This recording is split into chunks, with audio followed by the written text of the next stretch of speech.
And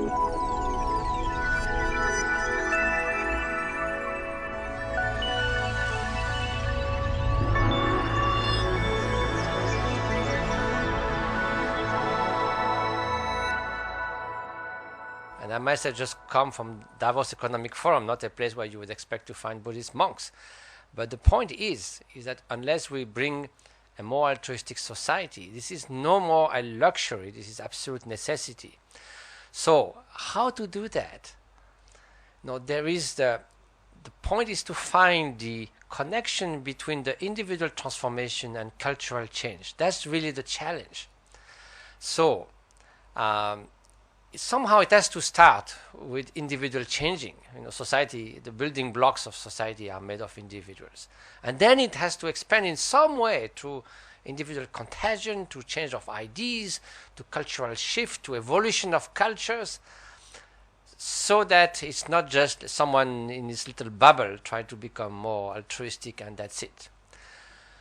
In a way, that's the heart of meditation as I understand it. Because it's also linked with an understanding of reality, the understanding of interdependence, and how, in a way, if you pull in a spider web, if you pull a little bit something in the corner, the whole thing sort of changes. So we do contribute to that change. So now, taking that in mind, that the interconnection between the individual change and society change, when it comes to actual meditation, most people don't think meditation is anything necessary in life, and it has to do with, for many reasons, it has to do with the word itself that's somehow associated with oriental and sort of exotic sort of perceptions, and also the idea, why should I take out 20 precious minutes of my life to just look at my navel and sort of get lost in my thoughts when I could do something useful, or at least what I need to do and have to do. So, in a way, there's a lot of cliches about meditation. Meditation, that means you need to blank out your mind and relax. So that's kind of assimilated to a nice sort of relaxation session where you get off a little bit of your stress and then start all over again. So I think there is a lot of misunderstanding. So really the question should be, why should we bother? What's the point of even doing something remotely looking like meditation? And so knowing that meditation is about training the mind, changing your way you experience the outer circumstances of the world and your inner world of emotions and so forth. Why should we bother? I've read an article in scientific journal Nature of someone arguing that those things are utterly unnecessary. Evolution has brought us to a certain point where we learn more than enough things by just interacting with the world from the moment we are born. That's all we need. Every other stuff is totally artificial. Well, we could say to that, you are not born knowing how to read and write, to ride a bicycle, to play chess, to play tennis and play Mozart. That's clear. There have been a huge amount of training, effort, sustained discipline in acquiring those skills.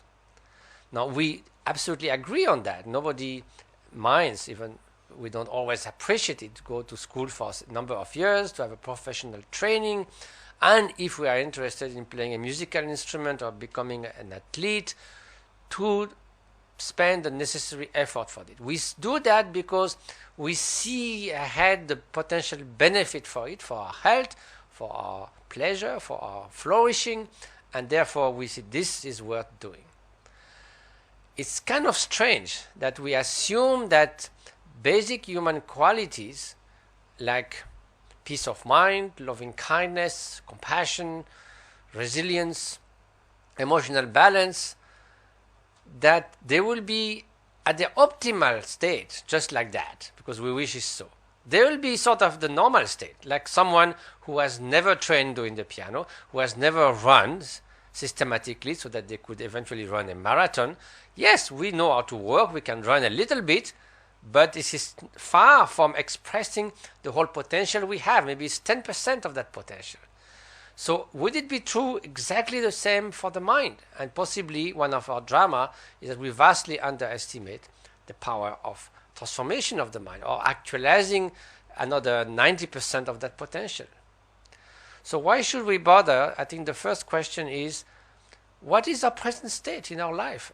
Can we say? I met someone who told me, I would not change anything in my life. Everything is absolutely fine. I'm totally enjoying it. Maybe. But is it really honestly true? Is there anything? How can we say that there's not something that we could be more optimal? That so-called normal state is, of course, shared by all, but maybe it's a kind of pandemic. Normal doesn't mean optimal. So is there nothing that we feel that we could improve? We could be more compassionate, have a little more peace of mind.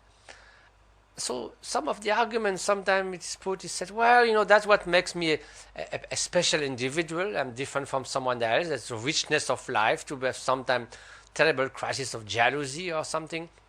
That will be boring. We'll all be the same. Goethe wrote that 3 days of uninterrupted happiness will be unbearable.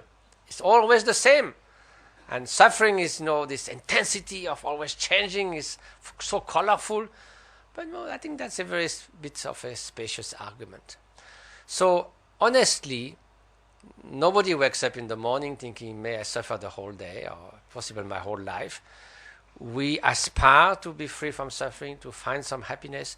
There are outer and inner conditions to that. The outer conditions, we hope to improve them as much as possible. But if we ignore the way our mind experiences that, the way our mind translates the outer condition in happiness or misery, we know the fact that our state of mind can very easily eclipse the outer condition. We can be miserable in seemingly perfect paradise. We can have strength of mind, joy of being alive, even the conditions seems to be difficult. We know all that. And yet, that sort of spoiled bright of the mind, we just do basically nothing to improve the way it functions. So honestly, I think it seems that it is desirable to develop certain skills and certain quality that we do have the potential for. Now the real question is it possible or not? It might be so much that our traits are so ingrained, to influence of genetics, of the experience of our early life, of the circumstances that constrain our way of life, that there's very little margin for changing. And maybe, things like nagging jealousy or obsession or spontaneous anger are so much in the fabric of what you call human nature or human mind that to get rid of those or to those afflictive parts will be like trying to destroy part of ourselves, and that will not work. So that's a real question. So first of all, I think the idea is, yes, those are part of human nature. We all know what jealousy is. We all know what anger and irritation and arrogance and obsessive desire can be. But there's many ways to be part of something.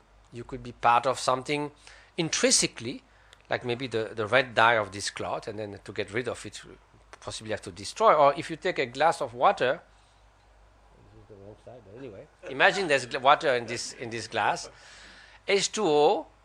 I could put some cyanide, and if I drink it, that's the end of the conference. Or there could be medicine, and it is medicinal water. But H2O didn't change. It didn't become poisonous, didn't become medicinal. It's not changed. So what about the mind?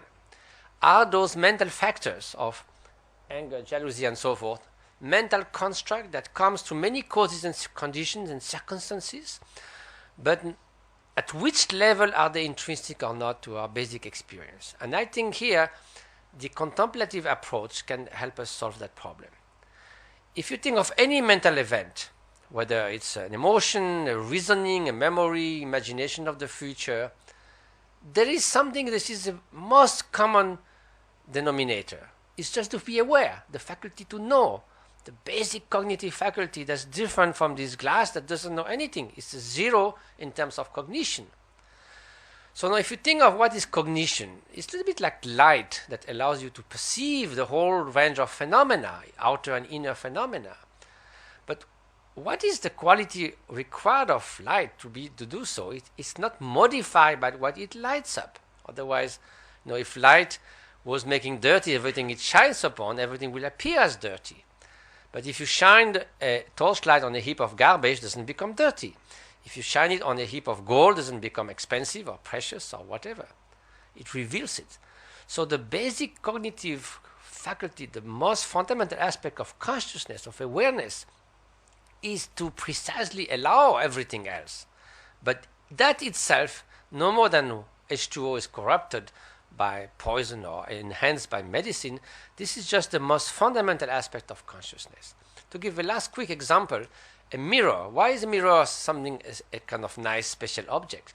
Because it can reflect indefinite number of faces and things like that.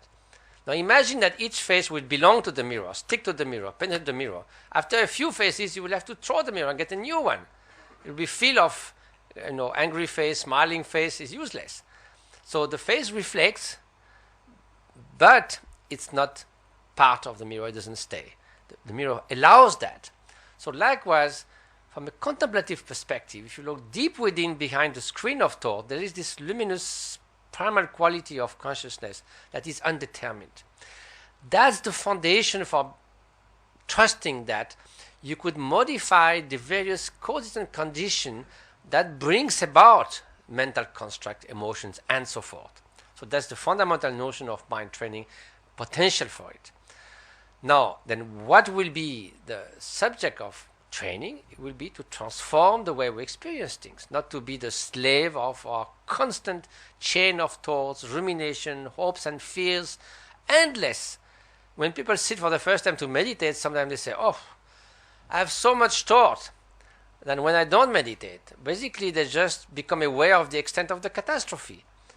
We have thoughts spinning from morning till evening non-stop, and we have very little. We just follow after them and swayed by them endlessly without the slightest control.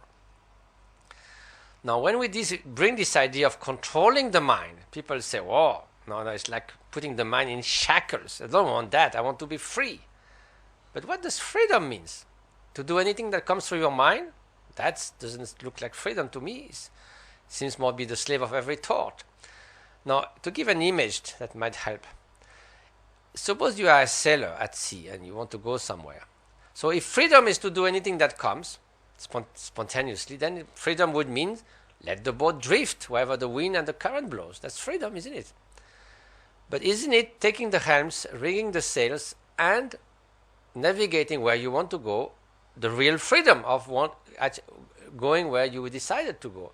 That means being in charge of the boat, being master of the boat. So true mastery of the mind is freedom of the mind. Otherwise, you are a slave by your thoughts. That being sort of said, then how do you achieve that? Well, first of all, as we notice when we begin to meditate, the mind is really like a restless monkey.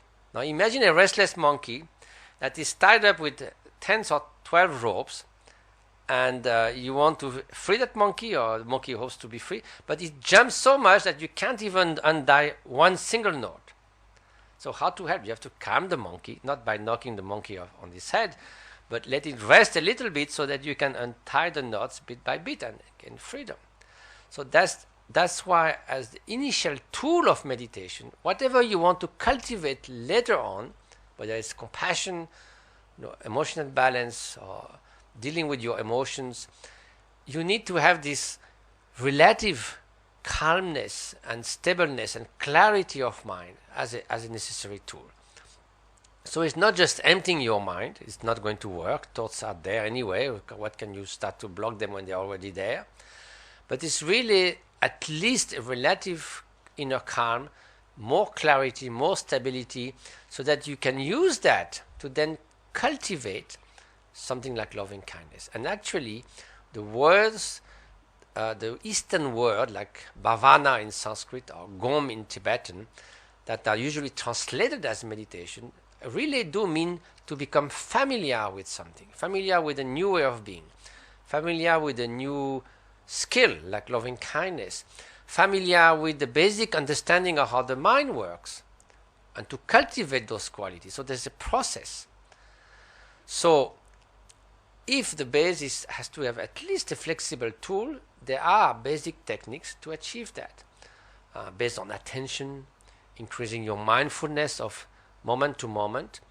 And so there's many ways in the Buddhist realm. There are other traditions also teaching mindfulness and vigilance and being in the present moment. But one very simple one is to take a support of attention that is subtle enough that you will notice if you are distracted.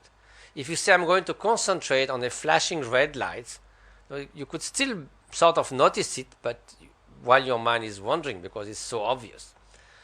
Imagine now that you are trying to concentrate on the coming and going of your breath. It's something automatic that normally we don't pay attention to.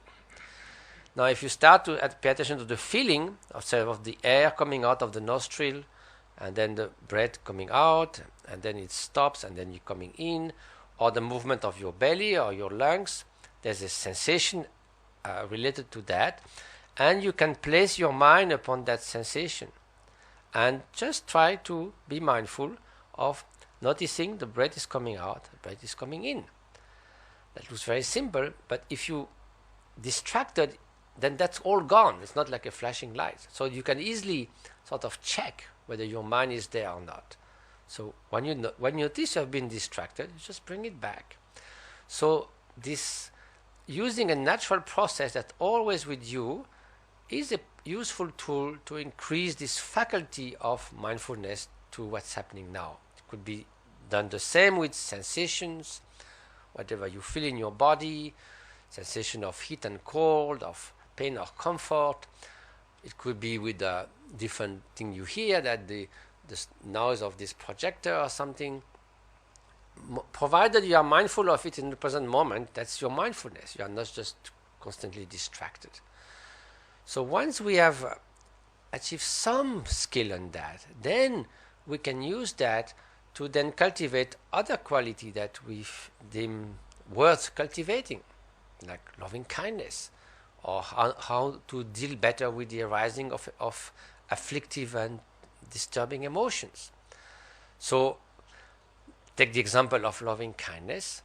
We all have feelings from time to time of unconditional love for someone. Usually it lasts a certain time, maybe 10-15 seconds, and then soon some other thoughts come in and out. So we don't sit with that for 20 minutes. That doesn't happen as we run on the bicycle in our flat to 20 minutes of exercise. So what about, instead of those 15 seconds, is we were purposely bringing in the mind a feeling of unconditional love for someone from whom we have no difficulty to feel so, whether it's our child or someone very dear. And when that feeling is very vivid, both cognitively and emotionally, then we just keep on nurturing it for a while. Not just a few seconds, but maybe 10 minutes, maybe more. When it starts to decline a little bit or to become a little bit more vague or we're distracted, we just revive it, nurture it, sustain it. Now, if you do that for 20 minutes, that would make a difference. It's completely different than doing it for 15 seconds. In the same way that playing the piano for 20 minutes is a different result than playing it for a minute. So, both from the experiential side, to do that regularly will bring a true lasting change after a while. And from the neuroscience, today we are not going to go too much on that side, but the notion of brain plasticity, neuroplasticity, is that when you are exposed regularly for a certain time to novelty, something new that you are not doing before or not experiencing before, that's what is going to bring lasting change in the brain function. And after a month, you can always see a difference. You can see difference in the brain, you can see difference in the level of stress, you can see difference in your immune system. So today I'm not going to speak about that, but both the brain function and even the health and the immune system will be changed. But that requires perseverance. Just like if you want your apartment plants to grow nicely, you are going to put a little water every day, not just a bucket once a month. So regularity and some duration is what makes the difference. So it might be considered as boring, but what does that mean? It's a process of learning. So that is to do with cultivating qualities. Now, how can we then use that skill to improve the quality of every moment that we live? So let's take examples of what often undermine this experience of well-being or happiness or flourishing. Usually it's the destructive emotions. You are swayed by anger or nagged by jealousy, or anxiety is filling up your mind. So you feel you are quite powerless about those states of mind. You would rather do without it. If we had said today we'll spend 2 hours cultivating jealousy, I'm not sure you would have joined. Now, if you speak of cultivating loving kindness, it seems more appealing, isn't it? Whole weekend on jealousy, so what? So even though we say, oh, that's human nature, that's the richness of our array of emotions, yet somehow we would not like to be always under the sway of jealousy. So now, but when they come, we're sort of powerlessly, taken by that. It fills our mind. We are one with jealousy or one with anxiety. So how can we proceed? How the meditative experience can help us to deal better with that? So that's where the notion of awareness and mindfulness comes into the picture. Even you are taken by quite some preoccupation which makes you anxious, the mind always has the faculty to be aware of it, to watch that. This is an innate faculty of the mind. No matter what, if you just step a little bit and look, you can look at with the eye of the mind, of course, you can look at your experience as someone will watch a fire that burns. If you think of that, what is aware of anger is not angry, it's aware. What is aware of anxiety is not anxious, it's aware. So it is not actually tainted by anxiety or anger. So now instead of being anger all over the place, you have anger and a space of mindfulness. And if you persevere doing so, what naturally happens, that's a matter of experience, is the more you maintain that awareness of, the or the anger or the anxiety has a tendency to melt down. It's just like if you stop adding wood to a fire, it will burn, but not for very long. So naturally, it will vanish away. Doing so, you avoid 2 sort of pitfalls. One is to try just to suppress it. Suppressing means keeping it intact somewhere, like a time bomb. This doesn't do any good. The causes are not being remedied, the thing is still there. Or you blow it away, like if it's anger. That also doesn't help very much. Not for you, not for others. And all studies show that it just increases your tendency to anger. But now you have dealt in an intelligent way. The emotion came up, just watch it with mindfulness, it vanished away. You dealt successfully with that episode, and by doing so repeatedly, you build up a capacity so that you are less vulnerable to that. That means it will take more for you to be submerged by anxiety. So it will eventually come less often, less strong, and you can imagine a time where simply things like hatred are just no more part of your mental landscape. And that's the result of a process of familiarization. So that is a true sign of transformation, not some mystical, sudden meditative experiences that might be like nice fireworks, but doesn't result into deep change. So this baseline of your understanding of happiness and suffering, of your way you react to emotions, that will be changed by time. So it seems it's worth. Now, people will say, well, we don't have time. I always find this a little bit strange to say that. And well, it's like you say you go to a doctor and the doctor said, look, your condition is not so good. I would advise that you do this and that because you are stressed and something really wrong with you. And please do this treatment. And you say, no, doctor, I can't do that now. First, I feel quite weak and I'm quite stressed and I don't have any time. So I will do all that when I'm healthy again and everything is fine. Of course, you need the treatment when you need it. So in a way, if something like 20 minutes a day of learning how to reach this more optimal state of mind, that give you the resources to deal with everything else, the ups and downs of life. Modify the quality of the 23 hours and 30 minutes that left, including your sleep sometime. It seems a worthy way of spending time. That's why we do exercise, fitness. We know how the benefit for health. So that's the sort of foundation ideas of mind training or meditation.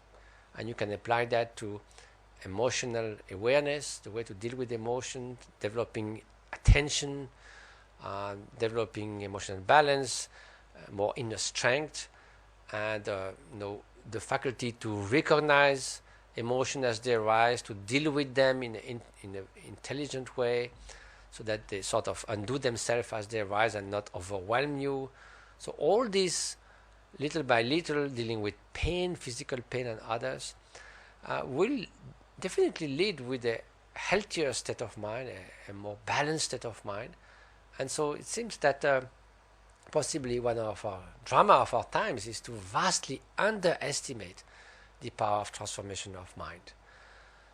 So that's in a nutshell what meditation can be, and it's just to in a way demystify it without making a sort of meditation light version, but seeing that is something that really is concerned, because we all have a mind, and we will have to deal with that spoiled brat of the mind, and the result is really a state of a baseline of relative happiness or constant misery. So it's at the heart of the quality of our experience, and also at the heart of the quality of how we'll relate to others.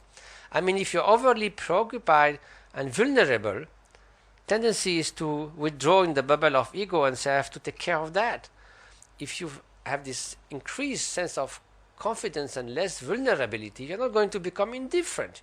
You are going to be fully ready actually to open to others, because you don't feel under threat. You don't feel this vulnerability. So in a way, altruism and compassion goes with some kind of fearlessness, and that fearlessness does come from knowing that, well, basically no matter what, you are going to be fine, and fine inwardly. So then you can face the world, and you can be at the service of others in a much better way.